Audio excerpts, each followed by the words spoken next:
El aire en el Palacio de Westminster estaba viciado. Enero, año 1066. El rey Eduardo, llamado el Confesor, yacía muriendo. Su piedad era legendaria, su reinado largo, pero su mayor legado fue un trono vacío. Fue su último susurro, su aliento final, una bendición para su cuñado Harold Godwinson, ¿o fue una maldición, una fractura en el destino que condenó a Inglaterra a la ruina? Mientras el cuerpo del rey aún estaba caliente, la nación se aferraba al borde del abismo, y en lo alto, desgarrando el velo de la noche, ardía una nueva estrella. El cometa Halley. Los monjes lo llamaron Stella Crinita, la estrella cabelluda. No era una señal divina, era la cuenta atrás para el fin de un mundo. La Inglaterra anglosajona, un reino construido sobre una precaria mezcla de leyes tribales, piedad cristiana y recuerdos vikingos, estaba a punto de ser borrada. Su rey no dejaba heredero directo, y cuando un trono rico queda vacío, los buitres se reúnen. El reino sajón era una bestia extraña, una criatura de niebla y juramentos. Su corona no se heredaba por sangre pura, se elegía.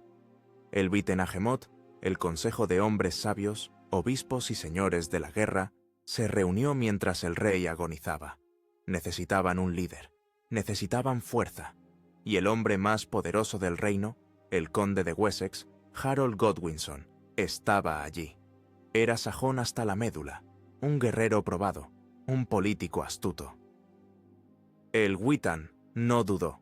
El 6 de enero, el mismo día del funeral de Eduardo, Harold fue coronado. Rápido, demasiado rápido. Un intento desesperado por cerrar las puertas antes de que llegara la tormenta. Pero la tormenta ya tenía 3 nombres. Al otro lado del estrecho canal, en Normandía, un duque esperaba. Guillermo, el bastardo. Un hombre forjado en la traición y la guerra civil desde su infancia. Guillermo escuchó la noticia de la coronación de Harold no con sorpresa, sino con una furia fría y calculadora. Años antes, según los cronistas normandos, Harold Godwinson había naufragado en sus costas, un invitado o quizás un prisionero, y allí, sobre reliquias sagradas, Harold había jurado lealtad a Guillermo, había jurado apoyar su derecho al trono inglés, un derecho supuestamente prometido por el propio Eduardo. Para Guillermo, la coronación de Harold no era política, era perjurio. Era un pecado mortal que exigía la bendición del Papa y el filo de la espada. Los sajones construyeron un reino sobre promesas. Los normandos lo construirían sobre acero. La historia pronto demostraría cuál era más duradero. La maquinaria de guerra normanda se puso en marcha. No fue un impulso, fue una empresa calculada, una logística brutal. Se talaron bosques enteros para construir una flota de invasión. 700, quizás 1000 barcos. Se reunieron mercenarios de Flandes, de Bretaña, de toda Francia. Se les prometió tierra, botín y la absolución de sus pecados. Guillermo era un maestro de la propaganda. Hizo de su invasión una cruzada, una guerra santa contra un rey perjuro. El Papa Alejandro II, convencido por los diplomáticos de Guillermo, envió un estandarte papal. Ahora, Dios mismo marchaba con los normandos. ¿O era simplemente que la política de la Iglesia veía más futuro en el feudalismo continental centralizado que en la díscola Iglesia insular de los sajones? Inglaterra estaba aislada, rica y sentenciada, pero Guillermo no era la única amenaza. El peligro no solo venía del sur, venía del pasado. Desde Noruega, otro hombre afilaba su hacha, Harald Sigurdsson, conocido como Hardrada, el despiadado, un vikingo de la vieja escuela, un gigante que había luchado en las guardias del emperador en Constantinopla y había amasado una fortuna mítica. Él también tenía una reclamación, una sombra de un tratado olvidado entre reyes nórdicos, pero su verdadera reclamación era la ley del hacha. El norte de Inglaterra, el antiguo Danelaw, todavía recordaba la lengua y las costumbres de los hombres del norte. Harald no venía a reclamar un juramento, venía a tomar lo que el rey Canuto había gobernado, venía a restaurar el imperio del Mar del Norte. Así, Inglaterra, en el verano de 1066, se convirtió en el premio atrapado entre el martillo vikingo y el yunque normando. 3 hombres, 3 ejércitos, un solo trono. El destino de millones de personas pendía de la ambición de 3 individuos. Harold Godwinson, el rey recién coronado, se encontraba en una posición imposible. Sabía que venían, sabía que no podía detener a ambos. Reunió al Firth, la milicia sajona, y a sus Huskarls, su guardia personal de élite. Pasó todo el verano en la costa sur, observando el canal, esperando a Guillermo. El cometa Halley, visible en abril, había desaparecido, pero su presagio helaba la sangre. Los cronistas escribieron sobre cosechas fallidas, sobre una plaga que afectó al ganado. El aire olía a fin. Harold esperaba, y la espera era una tortura. Alimentar a un ejército en el campo era un desastre logístico. Los campesinos del Firth necesitaban volver a sus hogares para la cosecha. Las provisiones se agotaban, pero la flota de invasión normanda no zarpaba. El viento soplaba obstinadamente desde el norte, manteniendo a los barcos de Guillermo anclados en el puerto de Dives-sur-Mer. Durante semanas, el duque normando observó el cielo con frustración, mientras sus mercenarios se impacientaban. Cada día de viento del norte era un respiro para Harold, pero también un día más cerca de la Aspruna para su propio ejército. A principios de septiembre, Harold tuvo que tomar una decisión fatal. Con las provisiones agotadas y la moral por los suelos, desmovilizó a la flota y a gran parte de la milicia. Los hombres volvieron a sus hogares. La costa sur quedó expuesta. Fue el momento exacto en que el destino giró la segunda llave en la cerradura.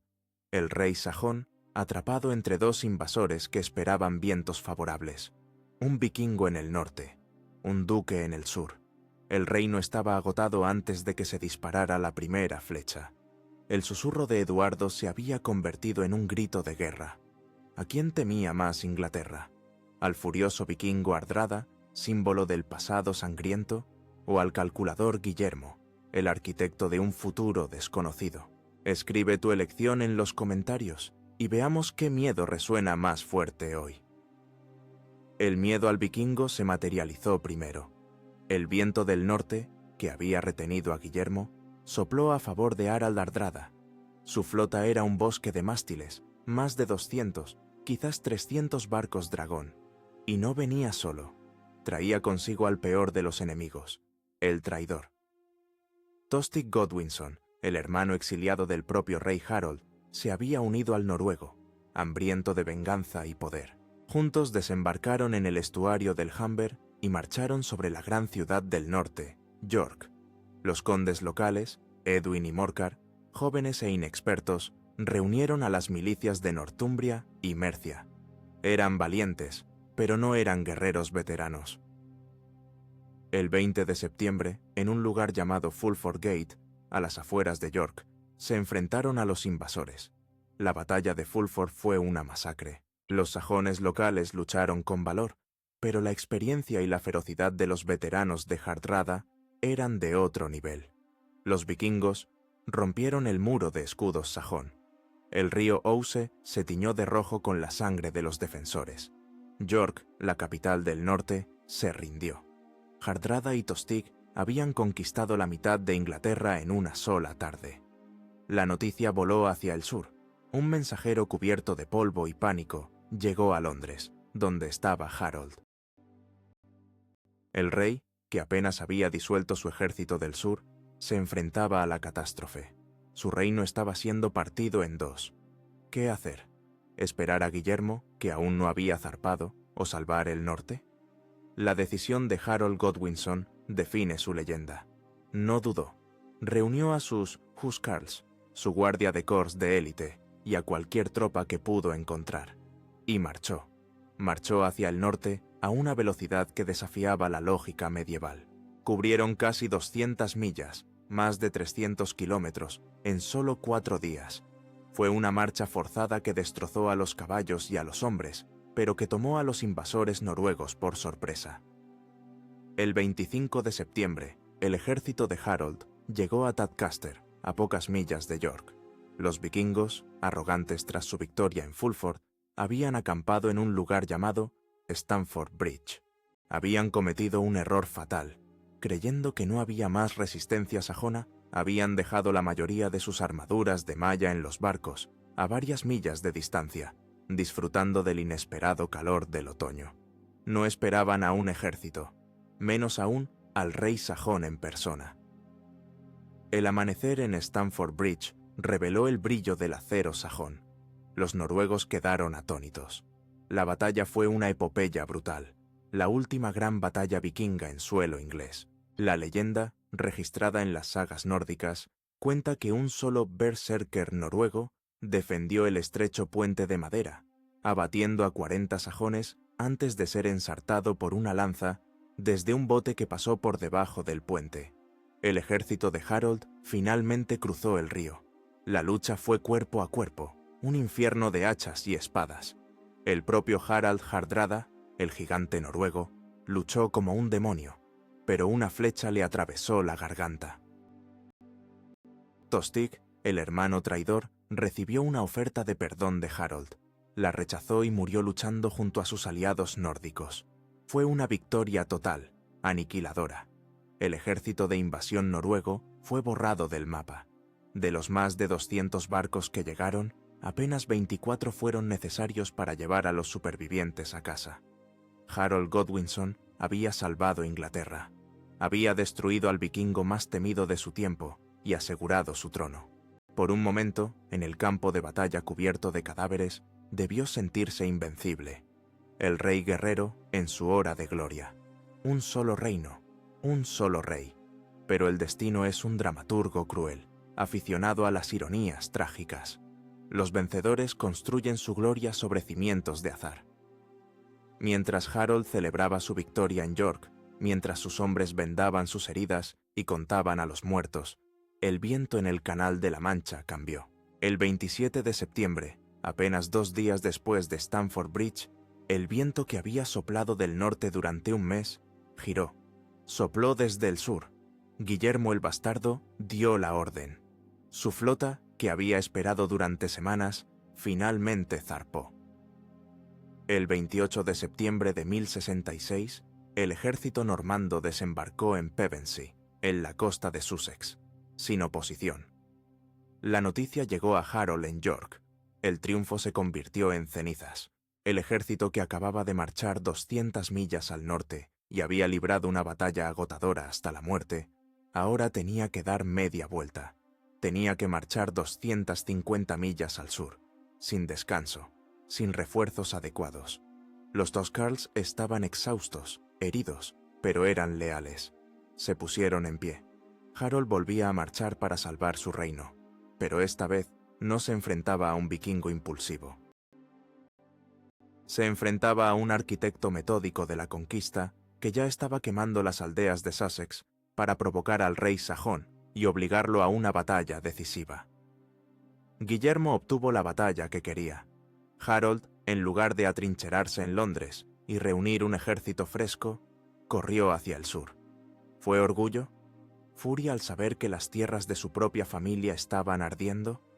¿O fue un cálculo desesperado, la necesidad de aplastar al invasor antes de que se atrincherara? Nunca lo sabremos. El 13 de octubre, el ejército sajón llegó a una colina a unas pocas millas al norte de Hastings. El lugar se llamaba Senlac, que en inglés antiguo significaba lago de sangre, una profecía demasiado obvia. El 14 de octubre, al amanecer, los dos ejércitos se formaron. Los sajones, unos 7.000 hombres, tomaron la cima de la colina. Era una posición defensiva perfecta.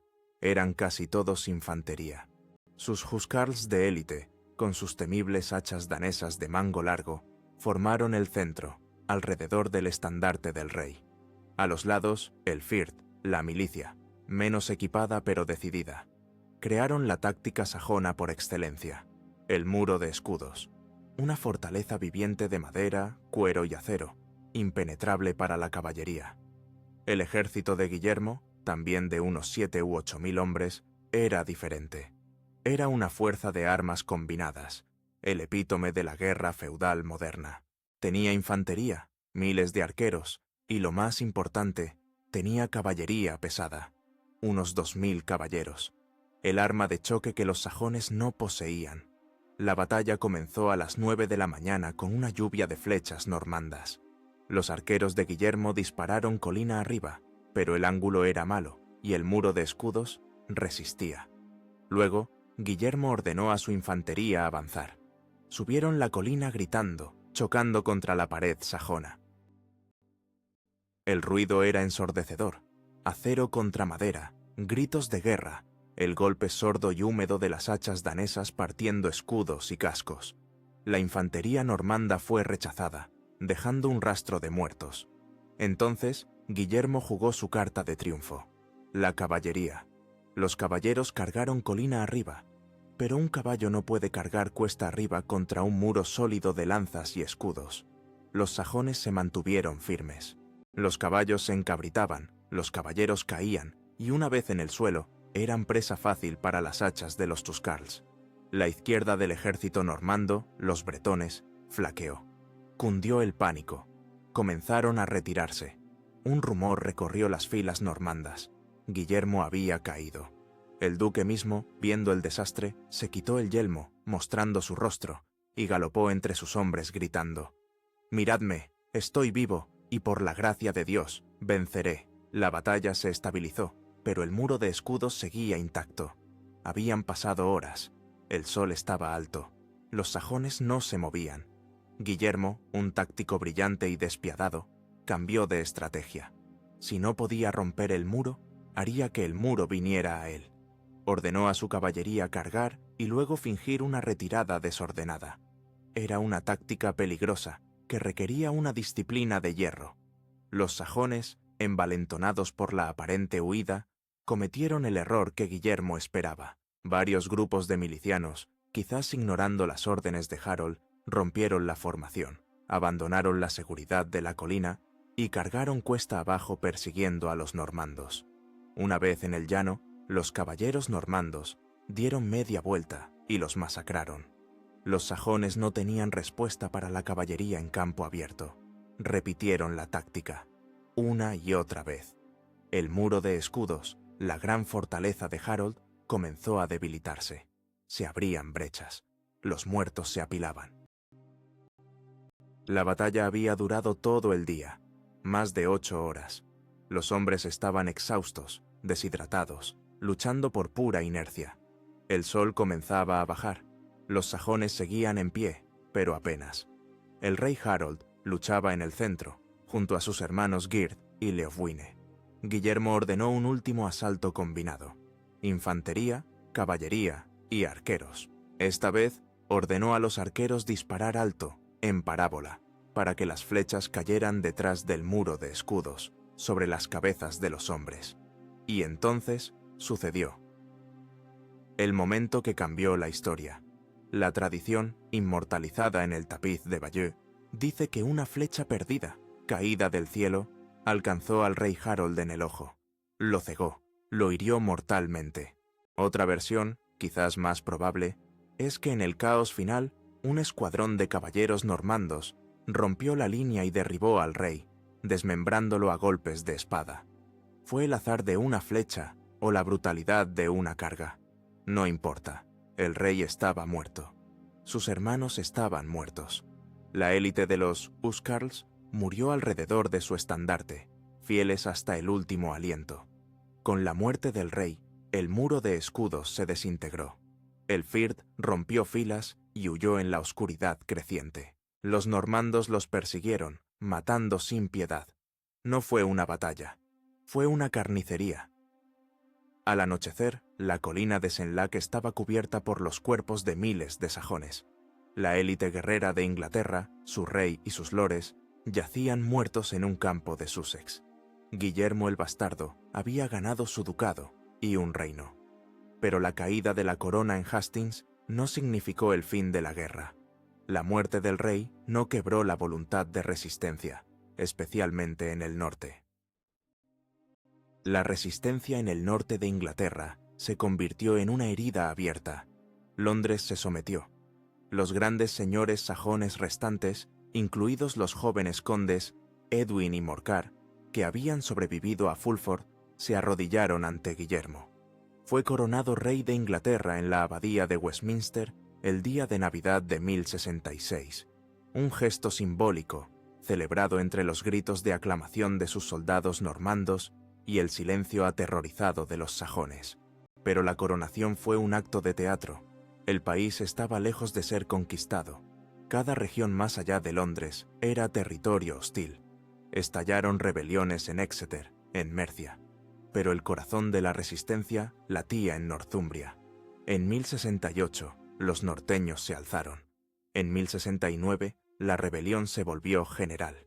Los norteños masacraron a la guarnición normanda en Durham y pidieron ayuda al rey de Dinamarca, Sven Stridsson. Una flota danesa de 240 barcos apareció en el Humber. York se unió a la rebelión y sus ciudadanos mataron al castellano normando.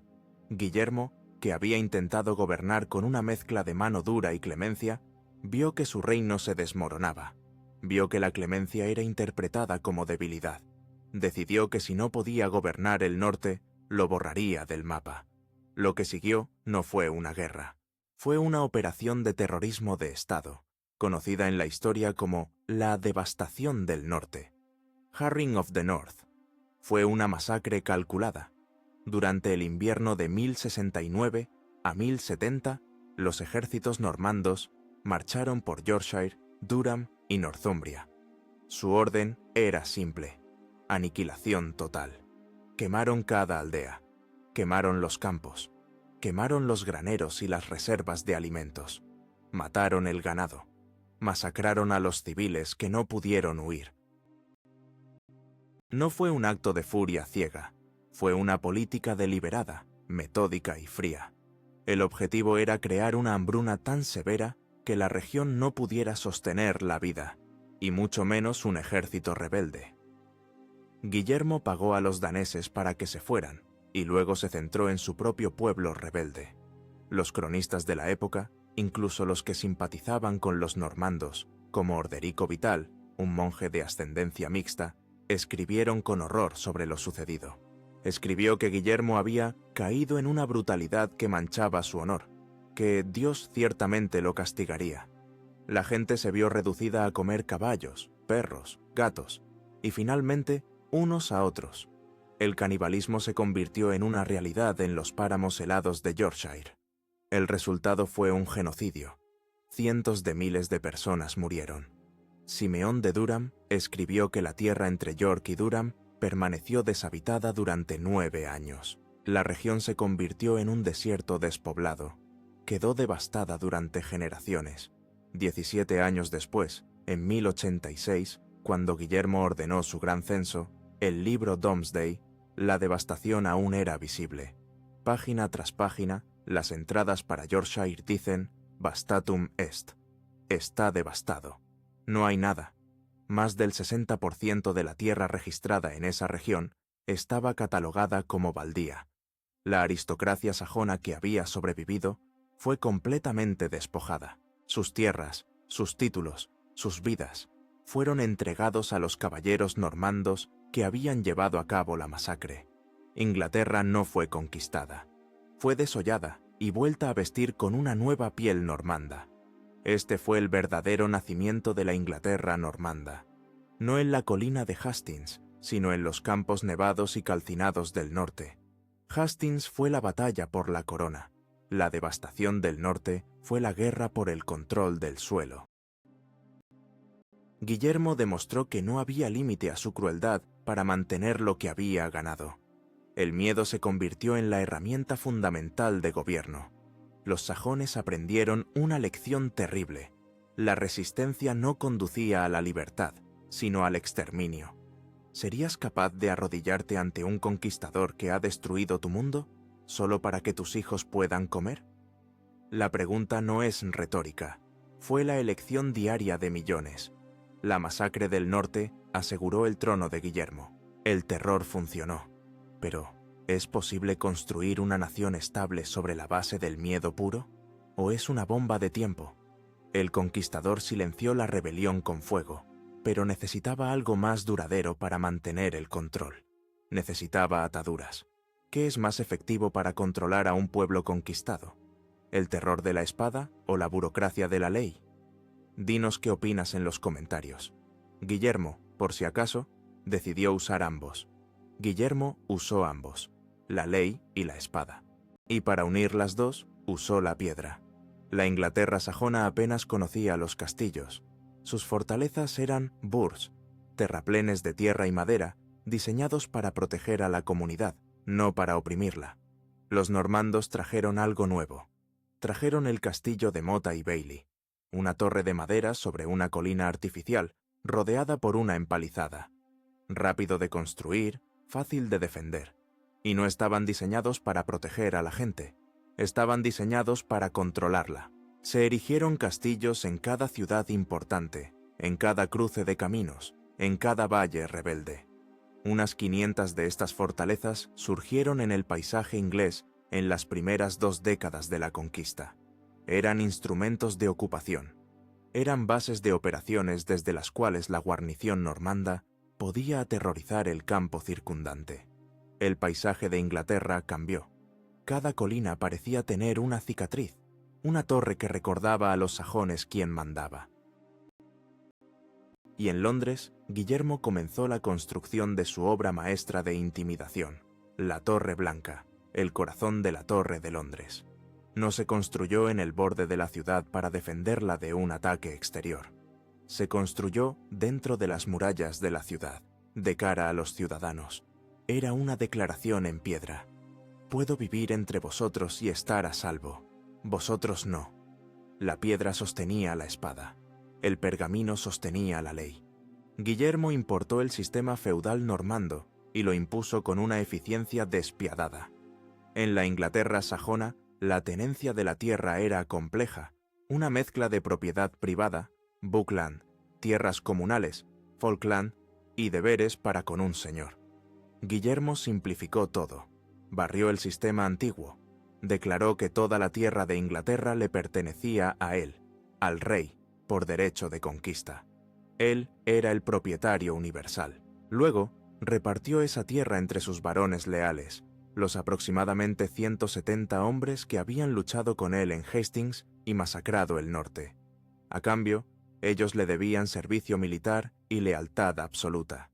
Estos varones, a su vez, repartieron sus tierras a caballeros menores, y en la parte inferior de la pirámide estaban los sajones. Los campesinos que antes habían sido libres, los Theorls, se vieron atados a la tierra que sus ancestros habían cultivado. Se convirtieron en siervos, villeins, una palabra que venía del francés para habitante de aldea, pero que pronto se convirtió en sinónimo de no libre. Eran propiedad del señor normando local, obligados a trabajar sus campos gratis, incapaces de irse sin permiso, incapaces de casar a sus hijas sin el permiso del señor. La conquista no fue solo un cambio de élite, fue la esclavización de gran parte de la población nativa. La jaula de piedra se cerró con grilletes legales. Y para asegurarse de que su jaula funcionara, Guillermo necesitaba un inventario. En la Navidad de 1085, casi 20 años después de la conquista, Guillermo ordenó el censo más completo y aterrador de la historia medieval, el Libro Domesday.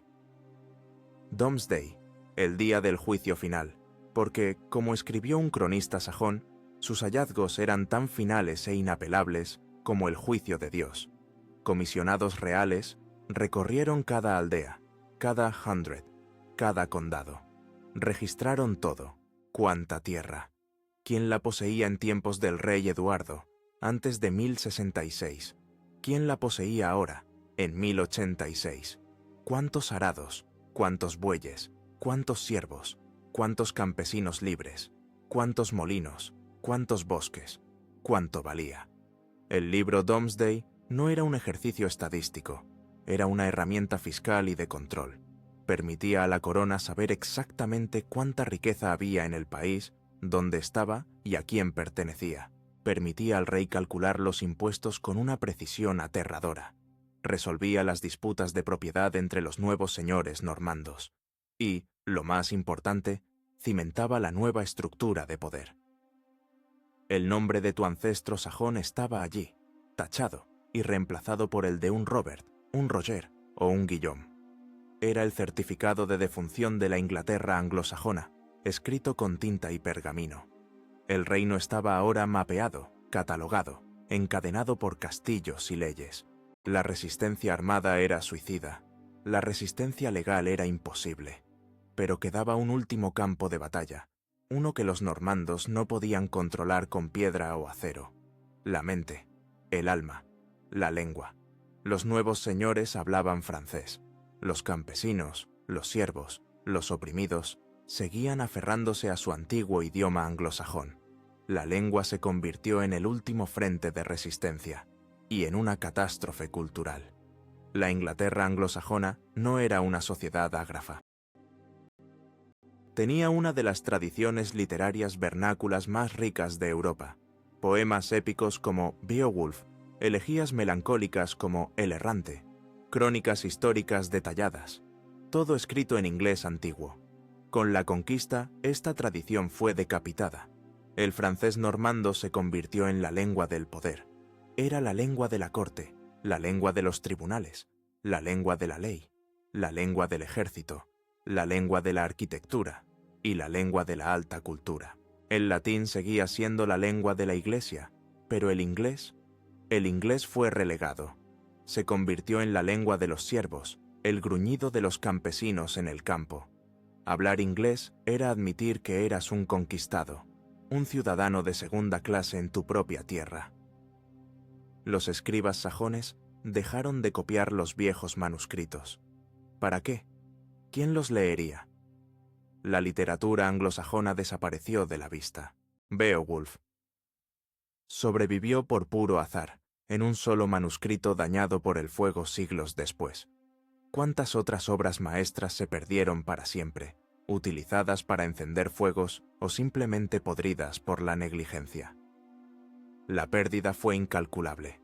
Durante los siguientes 200 años, el inglés apenas se escribió. Se convirtió en un idioma puramente oral, fracturado en docenas de dialectos locales. Pero una lengua que es hablada por millones no puede morir. Simplemente cambia, y el inglés cambió de formas que sus hablantes originales no habrían reconocido.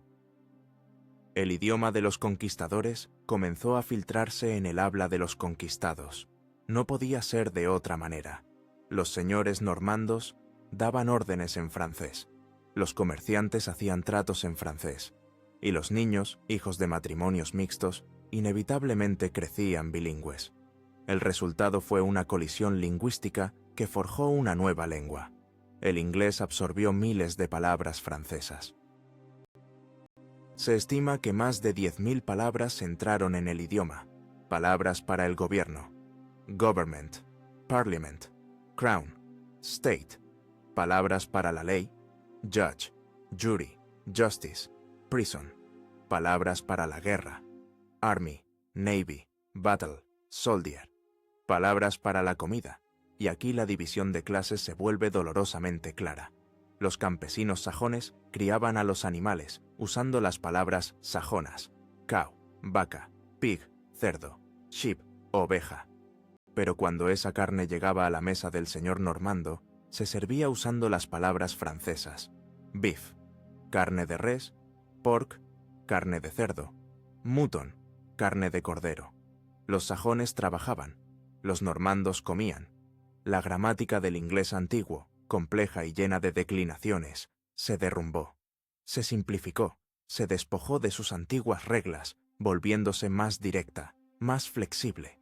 Fue un proceso doloroso, un acto de destrucción creativa. La vieja lengua sajona, la lengua de Alfredo el Grande, murió. Pero de sus cenizas, mezcladas con el francés normando, nació algo nuevo, el inglés medio, la lengua de Chaucer, la lengua que eventualmente se convertiría en el idioma global que hoy conocemos. El nacimiento de esta nueva lengua fue quizás el legado más profundo de la conquista, pero fue un nacimiento pagado con la amnesia cultural, con la pérdida de todo un mundo literario. El idioma se convirtió en un fantasma, un recordatorio de que, aunque los sajones habían perdido la batalla, su voz, aunque alterada, sobreviviría a sus conquistadores. Y en los lugares salvajes, en los bosques y pantanos, esa voz comenzó a contar nuevas historias, historias de resistencia. La resistencia no murió en los campos calcinados de Yorkshire, se retiró a las sombras, a los lugares donde la caballería normanda no podía llegar y donde la ley del libro Domesday no significaba nada. Los pantanos del este de Anglia, las marismas de la isla de Ely, se convirtieron en el último bastión, y allí surgió una figura, mitad historia, mitad leyenda. Hereward el Vigilante. Hereward era uno de los pocos thanes o señores sajones menores que se negó a arrodillarse. Desde su fortaleza en la isla pantanosa de Ely, lanzó una guerra de guerrillas desesperada contra los nuevos señores normandos. Se alió con los daneses, saqueó la abadía de Peterborough para evitar que su riqueza cayera en manos normandas y se convirtió en una espina clavada en el costado de Guillermo. Los normandos lo llamaban el exiliado. Los sajones lo llamaban el vigilante. Era un símbolo, la prueba viviente de que el espíritu sajón no estaba roto. Durante un tiempo, Ely fue una fortaleza de la Inglaterra perdida, pero era una causa condenada. En 1071, los normandos, con la ayuda de monjes locales que traicionaron a Hereward, construyeron una calzada a través de los pantanos. Asaltaron la isla. La resistencia colapsó. El destino de Hereward es un misterio. Algunos dicen que escapó al exilio, otros que se sometió y fue perdonado, y otros que murió luchando. Lo que importa no es su final, sino su leyenda. Hereward y otros rebeldes como él, hombres que perdieron todo y siguieron luchando, se convirtieron en los fantasmas de la resistencia. Eran la prueba de que no todos se habían sometido. Y cuando un pueblo pierde en el campo de batalla, continúa la lucha en las canciones y los mitos. Estas historias de señores sajones desposeídos que vivían fuera de la ley, robando a los opresores normandos para sobrevivir en los bosques, mutaron con el tiempo.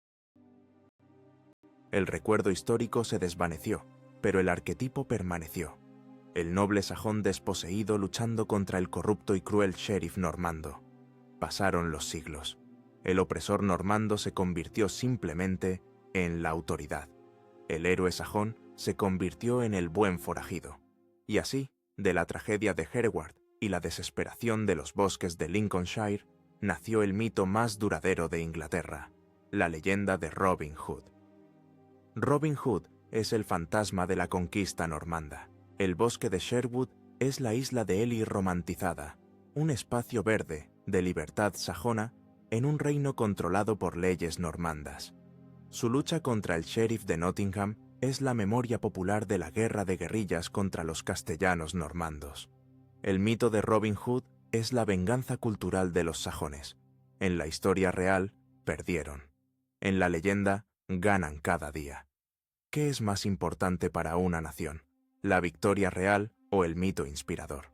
Los normandos se quedaron con la tierra, pero los sajones se quedaron con las canciones. Y a largo plazo, las canciones pueden ser más poderosas. El mito mantuvo viva la idea de una Inglaterra alegre que existía antes de la tiranía feudal, una idea de justicia que estaba por encima de la ley del conquistador. Fue un sueño peligroso, que recordaba a la gente que las cadenas podían romperse, y mientras los sajones soñaban con bosques libres, sus nuevos amos normandos miraban al otro lado del mar, arrastrando a su nueva isla a sus viejas disputas continentales. ¿Qué prefieres? ¿El heroísmo trágico de un rebelde que lucha por una causa perdida? ¿O la supervivencia pragmática de aquel que se adapta al nuevo poder? Vota en los comentarios. El dilema de Hereward sigue vivo. La conquista de Inglaterra ató al país al continente de una manera que los reyes sajones nunca habían imaginado. La trampa continental se había cerrado. Antes de 1066, Inglaterra era una isla en la órbita de Escandinavia. Después de 1066, se convirtió en una provincia en la órbita de Francia. El problema era fundamental.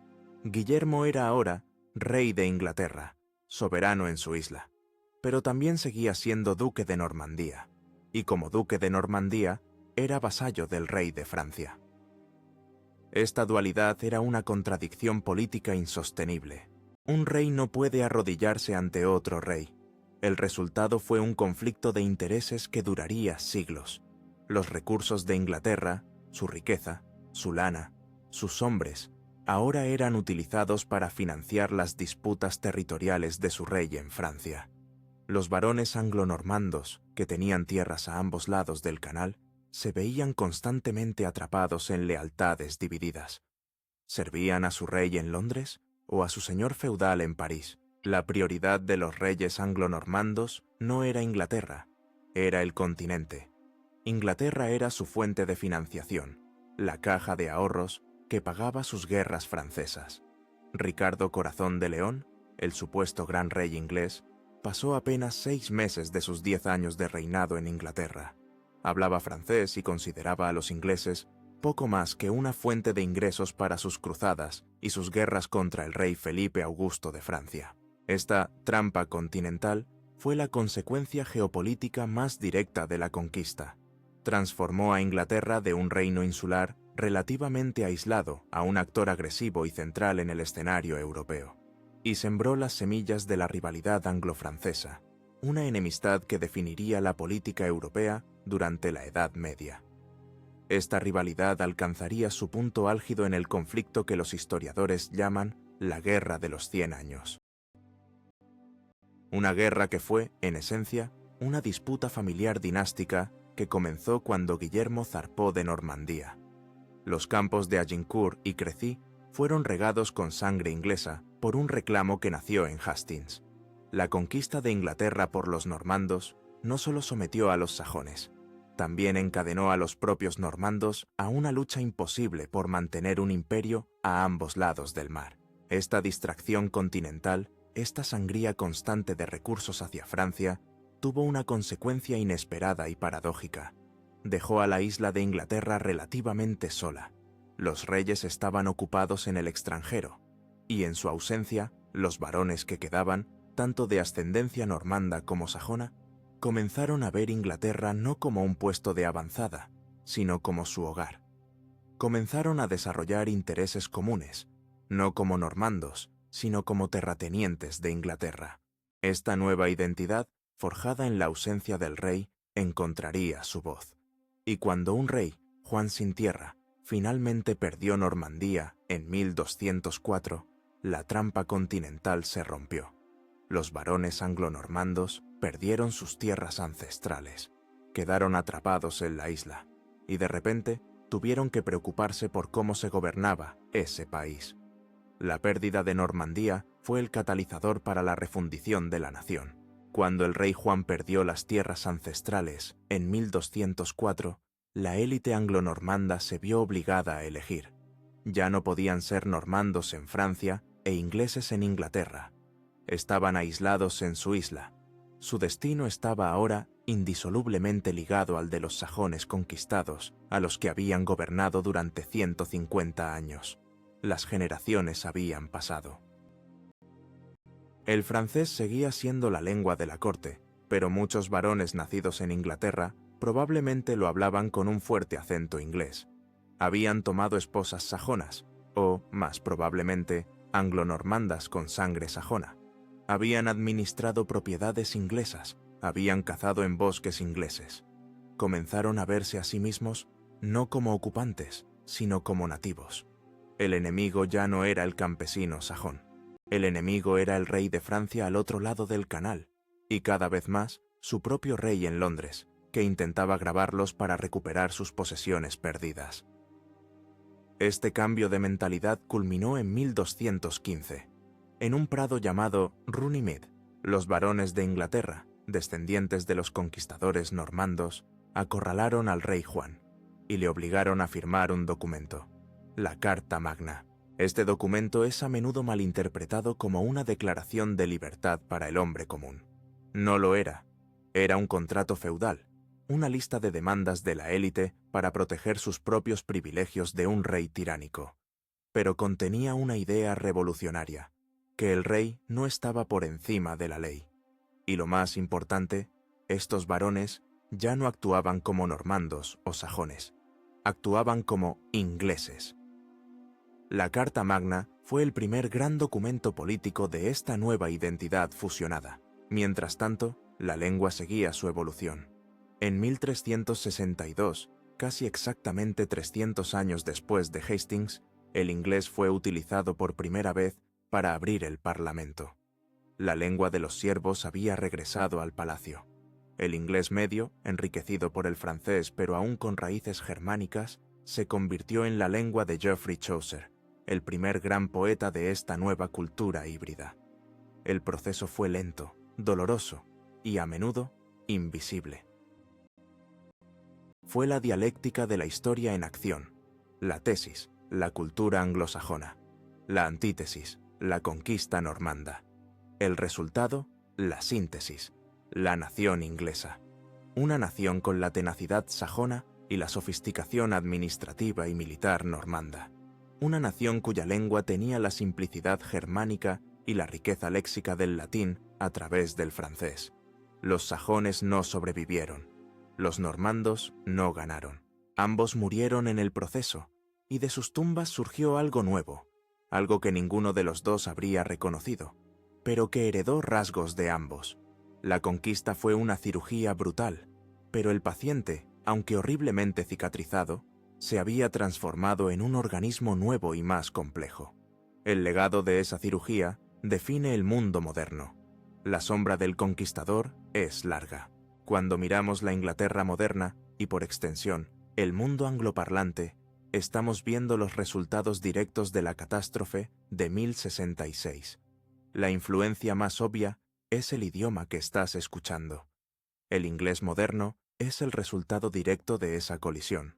Sin la conquista, los angloparlantes de hoy podrían estar hablando algo mucho más parecido al frisón o al holandés, una lengua germánica pura, incomprensible para nosotros. El vocabulario de la ciencia, el derecho, la filosofía y el arte en inglés es abrumadoramente de origen latino, y llegó a través del francés normando. El sistema legal es otra sombra. Los normandos no borraron por completo la ley sajona, pero la superpusieron con su propia administración feudal centralizada. De esta fusión, de la insistencia normanda en los registros escritos y los tribunales reales, evolucionó el sistema de common law, el derecho consuetudinario. Este sistema, basado en el precedente y el juicio por jurado, se convirtió en la base de los sistemas legales no solo de Gran Bretaña, sino también de los Estados Unidos, de América, Canadá, Australia y docenas de otras naciones. La monarquía misma, esa institución centralizada y poderosa que definió a Inglaterra, fue una importación normanda. Guillermo reemplazó una monarquía electiva y relativamente débil por una monarquía hereditaria y absoluta, respaldada por la tenencia de la tierra. La estructura de clases de Gran Bretaña, esa obsesión con la ascendencia y la tierra, es un eco directo de Guillermo, entregando el país a 170 de sus amigos. La conquista fue una tragedia indescriptible para los sajones. Fue una masacre, un genocidio cultural, la esclavización de un pueblo. Pero la historia, en su ironía más cruel, utilizó esa brutalidad para forjar un Estado. La conquista normanda creó una de las entidades políticas más estables, centralizadas y poderosas de Europa. Esta estabilidad, comprada con sangre, permitió que las instituciones, parlamento, universidades, leyes, crecieran. La paradoja de Guillermo es que fue un tirano brutal, pero también un genio constructor de estados. Creó la jaula, pero la jaula era fuerte. ¿Habría sido mejor la Inglaterra sajona? ¿Más libre, quizás más democrática en su forma tribal? Posiblemente. Pero también era fragmentada, vulnerable a las invasiones vikingas, como demostró Fulford. Los normandos unificaron Inglaterra con acero y la ataron con cadenas burocráticas, y al hacerlo, sin quererlo, sentaron las bases del futuro imperio británico y del dominio global de la lengua inglesa. La conquista no solo cambió Inglaterra, cambió el mundo. Nos obliga a hacernos una pregunta incómoda. ¿Puede un acto de violencia indescriptible ser, a largo plazo, una fuerza creativa? Guillermo el Conquistador construyó un imperio sobre sangre y huesos, Pero ese imperio dio al mundo la lengua de Shakespeare y un sistema de derechos sobre el que se fundan las democracias modernas. La historia no ofrece respuestas sencillas. Entonces, ¿quién fue el conquistador para Inglaterra y para todos nosotros? ¿Un despiadado destructor del viejo mundo o un cruel creador del nuevo? Escribe tu respuesta en los comentarios. Este debate continúa desde hace casi 1000 años.